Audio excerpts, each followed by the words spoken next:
투자는 건강하게, 맘 편하게, 오래.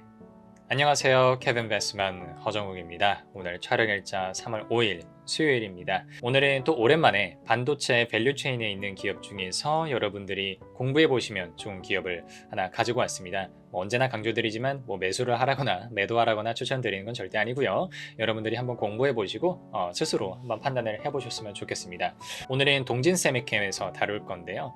개인적으로 지금 이 상황에서 제가 동진세미캠에 대해서 말씀을 드리기가 조금 부끄러운 것이 사실입니다. 왜 그러냐면 최근에 그 회장님께서 멸세하시면서 경영권 분쟁에 대한 그런 뉴스가 한번 떴었어요. 그래서 그때 주가가 좀 많이 올라서 저는 그동안에 가지고 있었던 동진세미캠을 마침 정리한 시점입니다. 그래서 제가 팔아놓고 여러분들한테 공부하자고 말씀드리는 게 과연 맞느냐라는 생각을 들기는 하지만 어찌됐든 언제나 기회는 또다시 올 수가 있습니다. 제가 팔았다고 해서 상승세가 끝나거나 하는 건 절대 아니거든요. 그런 관점에서 여러분들이 한번 알아두시면 참 괜찮은 기업이다 라는 생각이 들어서 공부하는 목적으로 영상을 봐주시면 좋겠습니다. 화면으로 가시죠. 화면으로 오시면 동진세미캠의 최근 차트입니다. 제가 지금 이 차트 캡처했었던 건 2월 28일자 기준으로 캡처를 했습니다. 제가 이거 자료를 만든 거는 3월 3일 월요일이고요.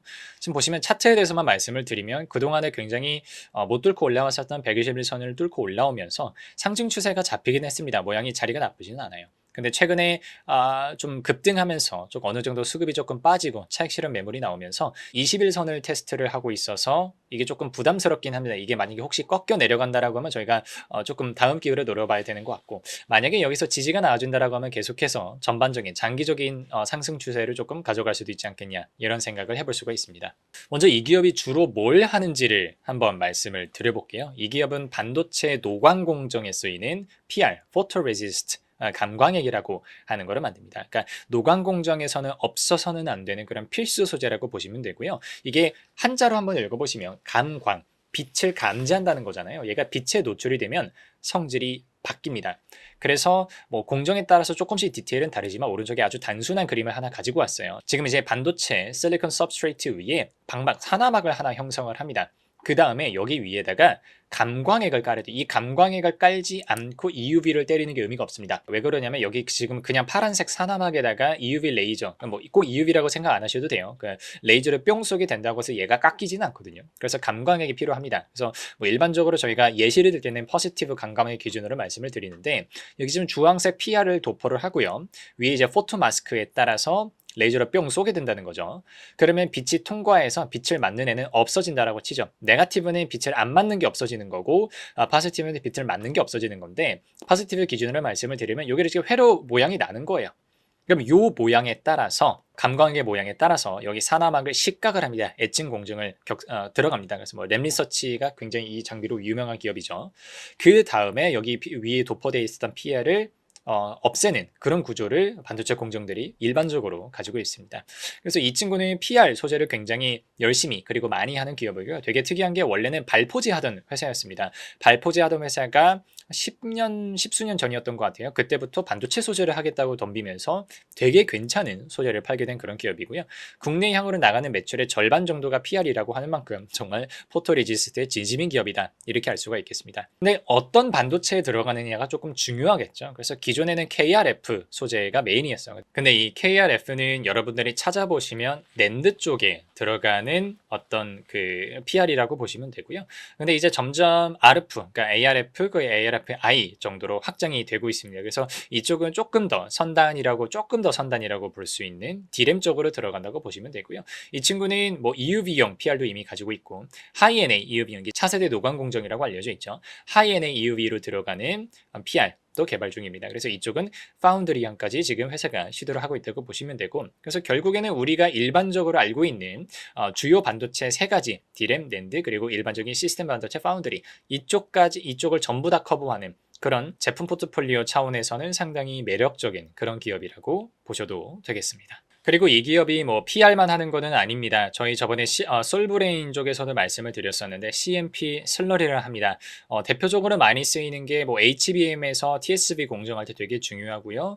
오늘 말씀드린 BSPDN, 백사이드 파워 딜리버리 네트워크라고 하는 공정에서도 필요한데, 왼쪽에 보시면 CMP가 이런 겁니다. 지금 여기 웨이퍼가 있으면 CMP 패드에다가 얘를 갈아요. 굉장히 얇게 만듭니다. 여기 노란색 부분이 갈아내는 그 평탄하게 만드는 CMP 패드라고 보시면 되는데 이게 그냥 고체 상태이면 안 됩니다. 여기다가 슬러리라고 하는 물질을 떨어뜨려서 얘가 굉장히 곱고 정밀하게 얇게 갈려나갈 수 있는 그런 구조를 만들어주는데 필요한 소재가 CMP 슬러리다 라고 보시면 되는데 이게 HBM이 점점 더 고단해되고 더 선단 공정화가 되고 또 TSV도 구멍을 HBM4E부터는 뭐 2000개를 뚫어야 되고 뭐 이런 것들이 있잖아요.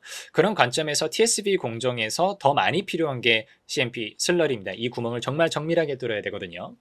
그리고 이제 지금 특히 인텔 쪽에서 조금 이걸 메이저하게 추진했었던 걸로 제가 알고 있는데 백사이드 파워 딜리버리 네트워크라고 하는 구조가 있습니다. 이건 뭐냐면 원래는 그 반도체 트랜지스터가 있다고 할 때요. 신호선이 깔리고요. 그 다음에 전력선이 깔립니다. 그래서 원래는 신호선하고 전력선이 다 트랜지스터 전면에 깔려요. 근데 이러다 보니까 뭐가 문제가 생기냐면 반도체가 되게 이 회로가 얇아지지 않습니까?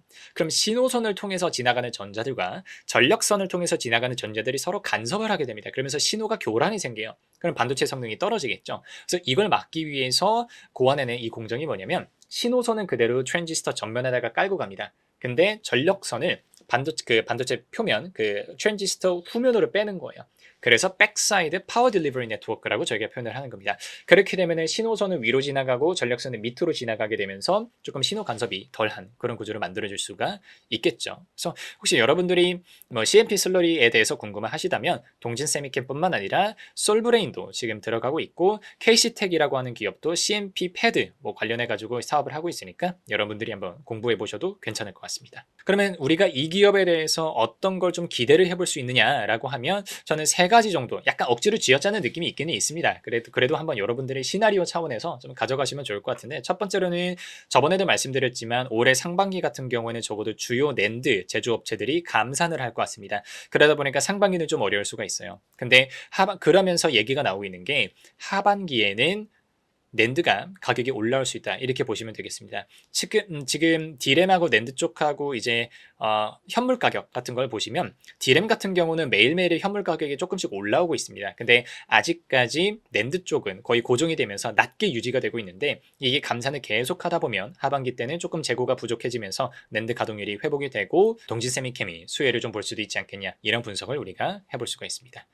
그리고 두 번째로는 제가 올해 같은 경우는 삼성 파운드리 가동률 회복을 잘 보셔야 된다고 말씀을 드렸죠. 그러니까 삼성 파운드리가 무조건 잘 되기 때문은 아니지만 삼성 파운드리가 가동률을 높이려고 하면 거기에 연동이 되어 있는 밸류 체인들이 좀 수혜를 입을 수 있기 때문에 봐야 되는 것 같은데 앞에서 말씀드렸던 하이엔의 EUV 그리고 뭐 일반 EUV도 포함해서 그런 EUV용 PR을 생산을 하고 있기 때문에 삼성 파운드리 가동률 회복에 조금 수혜를 받을 수 있는 기업이다 이렇게 이해하시면 되겠고요. 세 번째로는 방금 말씀드린 것처럼 뭐 HBM 공정이라든가 앞으로 찾아올 뭐 백사이드 파워 딜리버리 네트워크라든가 아니면 앞으로 우리가 지금 좀 관심을 가지고 있는 유리기판 쪽에서도 CMP 공정은 되게 점점 더 중요하게 됩니다. 이런 관점에서 회사가 생산하고 있는 CMP 슬러리가 좀 수혜를 받을 수 있다 이렇게 보시면 되겠습니다. 그래서 제가 뭐 재무제표를 막 복잡하게 보여드리지는 않을게요. 근데 아주 가볍게만 보여드리면 매출 뭐 그냥 저냥 회복하는 정도입니다. 매출에서 엄청난 성장세를 기대하기는 조금 어려운 것 같고요. 근데 영업이익률이 사실은 나쁘진 않습니다. 영업이익률이 지금 뭐 한 14, 13 잘 나가면 15, 평균적으로 한 13 정도 나오는 그런 모습이라고 보시면 될 것 같고요. 앞으로도 회사가 이 정도 영업이익률은 아마 지켜줄 겁니다.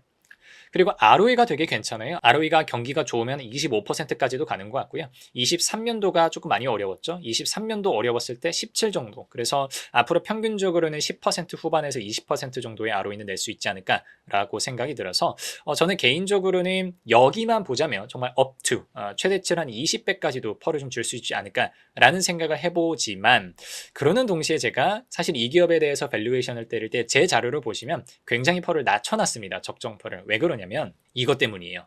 제가 이것 때문에 예전부터 이 회사 공부하면서 정말 힘들어요. 이게 저는 이제 수강생분들한테도 말씀을 드리는 게 궁금한 게 있으면 딴 데 먼저 찾아볼 생각을 하지 말고 먼저 회사에 전화를 해봐라. 회사에 전화하면 IR 부서에서 전화를 받고 회사가 기밀사항이라서 못 알려주는 게 아닌 이상 웬만한 건 대답을 해준다라고 말씀을 드려요. 그래서 저도 기업 분석할 때 회사에 정말 전화를 많이 겁니다. 지금 5만 군데 회사에 다 전화를 거는 것 같아요. 심지어 예전에는 미국 회사 공부하고 싶어서 걔네 걔네 회사에다가 이메일을 보내봤던 적도 있어요. 근데 이 회사가 문제가 뭐냐면 전화를 안 받아요. IR을 안 합니다. IR이 정말 굉장히 많이 부족한 회사 중에 하나입니다. 그래서 회사에 전화하면 전화 신호가 가기는 합니다. 근데 이 회사의 문제점이 뭐냐면 전화를 해서 IR 담당자 바꿔주세요 라고 하면 맨날 IR 담당자가 자리에 없대요. 그래서 제가 몇 년 동안 이 회사는 주기적으로 공부하는 회사인데 몇 년 동안 전화할 때마다 이런 반응이 나와서 그냥 IR을 안 하는 회사구나 라고 느끼게 됐고, 실제로 찾아보면 IR을 안 하는 회사라고 다른 분들도 말씀을 하시더라고요. 그래서 이런 관점에서는 좀 디스카운트 요인이 되지 않을까 싶어서 개인적으로는 이 회사에 대해서 뭐 15배 이상의 멀티플을 안 주려고 하기는 합니다. 그래서 EPS가 늘어나는 그런 전망치에 따라서만 좀 주가를 평가를 하고, 뭐 멀티플이 급격하게 올라가거나 하는 측면에 대해서는 그렇게 기대를 안 하시는 게 좋지 않을까 개인적으로 판단을 합니다. 오늘은 동진세미캠에 대해서 살펴봤습니다. 반도체 소재 들어가는 기업이고요. 우리나라 3대 반도체 소재 기업 중에 하나입니다. 동진세미캠, 솔브레인, 한솔케미칼 이렇게 보시면 되는데, 솔브레인은 저번에 한번 말씀을 드렸고, 한솔케미칼은 아직까지는 그렇게 제가 건드릴 만한 기업은 아닌 것 같아서 그냥 가만히 있습니다. 그래서 이번에 동진세미캠 말씀을 드렸고, 사업 구조라든가 뭐 비즈니스 모델이라든가 회사의 기술력 차원에서는 충분히 인정해 줄 만한 부분들이 있는 기업인 것 같습니다. 그래서 마진도 높고 ROE도 상당 부분 높게 유지가 되고 있는 거, 여기까지 다 좋아요. 근데 이제 IR을 안 한다는 점에서 조금 필요 이상의 멀티플을 주기는 어렵지 않을까라는 말씀까지 전달을 해드렸습니다. 언제나 강조드리지만 매수매도 추천드리는 거 아니고요. 언제나 공부해 보시고 이 산업과 사업에 대해서 알아가시는 계기가 되었으면 좋겠습니다. 오늘은 여기까지 하겠습니다. 감사합니다.